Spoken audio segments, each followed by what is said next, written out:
Dear colleagues, ladies and gentlemen, globalization, the shift to a knowledge economy, the need for lifelong learning and changing demographics are increasingly changing and challenging higher education systems. In this new global competitive environment, open and distance learning, ODL universities need to rise up to the challenge, as these institutions are the ones that can offer quality education, enabling students to follow a broad intellectual path, irrespective of age, time, location, or life circumstances. Young institutions, such as the Open University of Cyprus, need to consider not only the existing environment and the challenges associated with it, but also the possibilities of what can be achieved with new technologies, new educational models, new collaborations. The Open University of Cyprus, OUC, established in 2002, is a state university offering accredited distance learning degrees at all levels. OUC is growing quickly in overall reputation. As a young university established on a small island, the current issues in global education have both affected and have served to widen the OUC's horizons. The opportunities are numerous, but at the same time, OUC has to tackle several challenges. In this presentation, I will refer to the opportunities and challenges that emerge from the new global higher education environment for young ODL universities, focusing on the Open University of Cyprus. More specifically, I will discuss opportunities and challenges arising from Cyprus' geographical position, issues of quality, the effects of the long-standing economic crisis, the emergence of MOOCs, and the related synergies and need for collaborations. Finally, I will conclude with the need for a new theory of distance education. Opportunities and challenges arising from Cyprus' geographical position. For a small island like Cyprus, the need to attract foreign students and to internationalize its higher education system is a strategic political priority. OUC is the country's dedicated university to open and distance education. It can serve as a vehicle for achieving the country's objective. OUC thus needs to take advantage of opportunities that arise from the geographical position of Cyprus at the crossroads of three continents, Europe, Asia, and Africa. The geographical advantage that Cyprus enjoys should support the transformation of the island into a regional center for education and research, which is the ultimate objective of the Ministry of Education and Culture. In this framework, the Open University of Cyprus has already assumed an important coordinated role in distance education in Cyprus and has cooperated with other state and private universities in Cyprus and abroad regarding the offering of distance learning programs. These programs need to meet students' needs in a globalized and increasingly integrated world market, which lies at the top of the OUC's agenda. Therefore, the next step is to offer high-quality programs in languages other than Greek and to attract foreign students, especially from the Mediterranean region. Hence, an opportunity and a challenge. The demand and desire of third country citizens to acquire a degree title from an accredited European university and the accreditation of degrees awarded by OUC in third countries such as Qatar, Oman, and Jordan.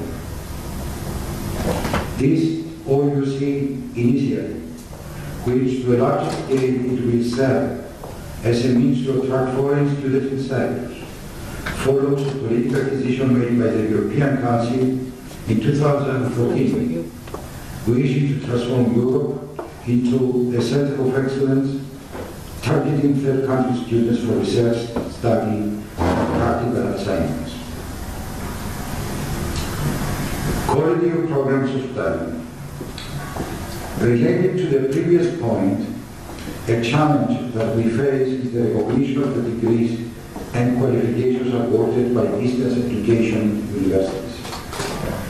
The OUC is not alone in this effort. The Ministry of Education and Cultural Cyprus has already organized educational missions in Russia, Oman, China, Qatar, and elsewhere, aiming at promoting degree programs provided by Cypriot higher education institutions and discussing at high level issues concerning accreditation and recognition of those degrees. In all cases, the OUC was represented. Certainly, in our effort to attract foreign students, we must first guarantee the high quality of our programs. The quality of our curriculum should be safeguarded, facilitating our efforts to appeal to prospective students both in Europe and in third countries. Recently, the Cypriot Parliament adopted a law establishing the Cyprus Agency of Quality Assurance and Accreditation in Higher Education to serve the aforementioned purpose. The main objectives of this newly established national body is to ensure the quality of higher education in Cyprus and by accrediting the degrees offered by both public and private universities. The establishment and operation of this national body is compatible with the procedures and evaluation and accreditation criteria of the European standards and guidelines for quality assurance in the European higher education area. Short courses for training as a result of the global financial crisis. In today's highly competitive environment, training and retraining of the labor force should be a response to the employment challenges arising from the global financial crisis. All DL universities have a crucial role to play. Their selling point and competitive advantage of being able to offer specially designed and career plan training courses online so that A, professionals can be trained without disturbing their work routines, and B, people that seek to upgrade existing or acquire new skills and expertise without the need to resort to conventional education should be exploited.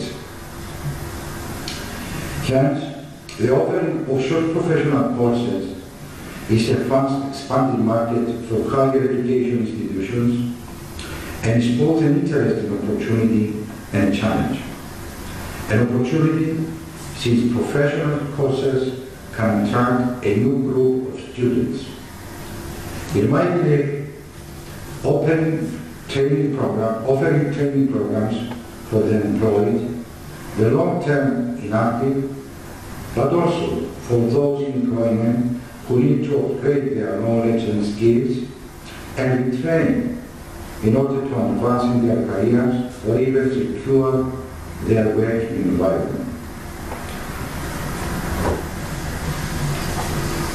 The challenge, of course, is especially for public universities to be able to distribute part of their resources to the design of novel courses that can provide trainees with a set of skills and knowledge to improve their employment prospects. In countries where the prevention and reduction of unemployment is a governmental policy, DL universities could seek to secure public funding for the design and offering of training courses aiming to upskill the workforce and produce positive impacts in the economy.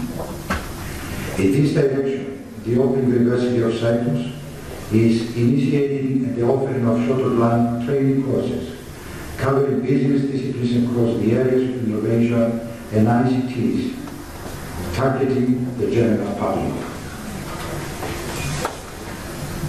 MOOCs in cooperation with other universities. Directly related to the previous issue, inevitably, the appearance of MOOCs is another challenge that the OUC as well as other open universities face. Observing MOOCs development during recent years, it becomes apparent that they tend to generate considerable attention and interest from higher education institutions, conventional and distance learning, that see MOOCs as an opportunity to be exploited. As MOOCs can be seen as a business opportunity, ODL universities could treat them as an extension to existing online learning approaches. Hence, one should consider the issues of capital and operational expenses in the context of competitiveness, since MOOCs are commonly offered free of charge. Definitely, we must seek appropriate solutions if we really want to invest in this educational reality. In our case, the Open University of Cyprus, like mostly of all universities in Cyprus, is facing financial problems due to the country's economic downturn and the diminishing governmental funding. Although our actions for partial independence from the state budget are on good trajectory, much still remains to be done and alternative sources of income need to be sought. One possible solution is the pursuit of synergies. For example, OUC has already successfully cooperated with other universities over the last 3 years by offering joint programs of study. Because of these synergies, the financial and administrative burden for designing, offering and promoting a new program of study, or even a MOOC, is shared between partner universities, that tuition and other related fees could be reduced. It is my firm belief that cooperating and offering joint programs, especially with larger universities, conventional or not, will prospectively bring financial benefits as well as open up new and larger markets for young ODL universities such as OUC. The challenge of the theory of distance education. Finally, yet importantly, if young ODL universities want to move forward, they need to tackle the most prominent challenge of distance education, the theory of distance education. The premise is that theoretical frameworks, methodologies, and models are vital to the long-term credibility and sustainability of distance education. Surely, distance education methodologies have come into prominence during the last decades of the 20th century. The theoretical contributions to distance education in the last century, although important, were limited to certain initial conditions and to an early preoccupation with organizational and structural constraints that might no longer incur. Nowadays, the theoretical development of the field is progressing from organizational to transactional issues and assumptions. And the rapid technological developments and increasing global competition are changing the landscape of higher education. The question is simple, yet complex. Distance education has the theoretical foundation to take it into the 21st century, and can distance education theory development keep pace with innovations in educational technology and practice? Regardless of the specific challenges and the opportunities of globalization on all tier universities, in the context of current change, competition and complexity, distance educators have an unprecedented opportunity to provide leadership and direction. The challenge is to provide theory that will explain and anticipate distance education practices for a broad range of emerging educational purposes, needs and experiences. Then the challenge will be to lead all tier universities in the new era of global education. Last but not least, I would like to thank the organizing committee of the International Symposium on the Future is Now, open listing universities in Europe, and of course, our post-academic open university. And I apologize once again for not being with you today. Thank you very much.